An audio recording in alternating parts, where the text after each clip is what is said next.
Quelle déception. Il n'y a plus de club français engagé en Coupe d'Europe. Phrase qu'on sort tous les ans. Mais là, quand même, on pouvait espérer que Nice se qualifierait en demi-finale de la Conference League en jouant contre le 8e du championnat suisse. À l'arrivée,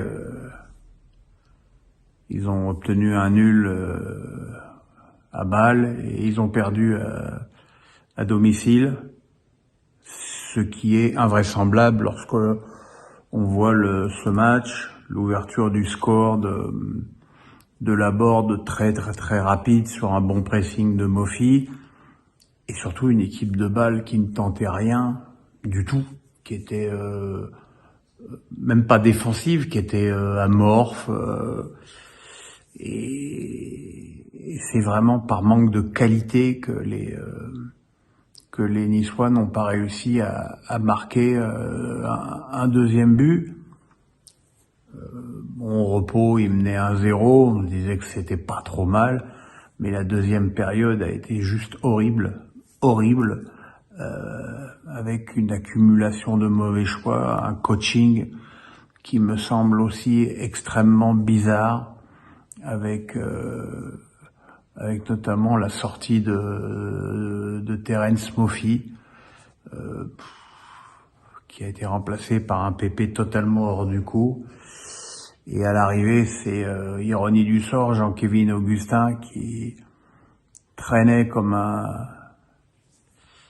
pauvre à Nantes avec son Covid long, qui rentre et qui met un but fracassant d'une très belle frappe. Du coup, prolongation et Adams Nunu qui met le deuxième but de la tête. Et derrière, pas de réaction, mis à part un coup franc de Brahimi sur la barre. Mais bon, faut aussi voir qu'avant la fin du temps réglementaire, les Bâlois avaient eux aussi touché le poteau. Donc voilà, c'est une énorme déception qui est, je dirais, finalement à la hauteur de l'ensemble de cette saison de Nice. L'embellie provoquée par l'arrivée sur le banc de Didier Digard semble bien loin aujourd'hui, puisque après avoir longtemps été invaincu, ce club vient d'enchaîner 3 défaites consécutives au pire moment. Voilà, c'est extrêmement décevant. Ça rappelle un peu le match de Rennes contre le Shakhtar Donetsk au Roazhon Park. Cette incapacité que les clubs français ont à se sublimer dans ces moments clés. En même temps, le match n'avait pas très bien commencé avec l'interdiction de déplacement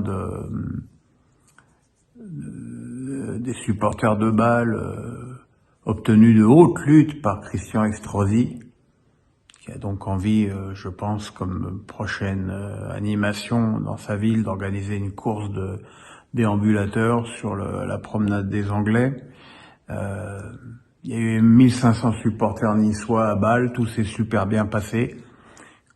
Que la France, qui se targue d'organiser bientôt les Jeux Olympiques, ne soit pas foutue d'accueillir 15 quarts de supporters suisses, je trouve d'abord que c'est une honte et que c'est accablant. Voilà. Il y a pas grand chose à dire, sinon que ce match a été d'un ennui absolument profond. Voilà, on va se replonger très vite sur la 32e journée de championnat avec 2 matchs passionnants, hein, Lens-Monaco samedi et Lyon-Marseille dimanche. Voilà, un match, sachant que le PSG va à Angers demain et que tout résultat derrière arrangera Paris. Mais bon, c'est plus vraiment ni le débat ni l'enjeu de cette fin de saison. Salut les amis.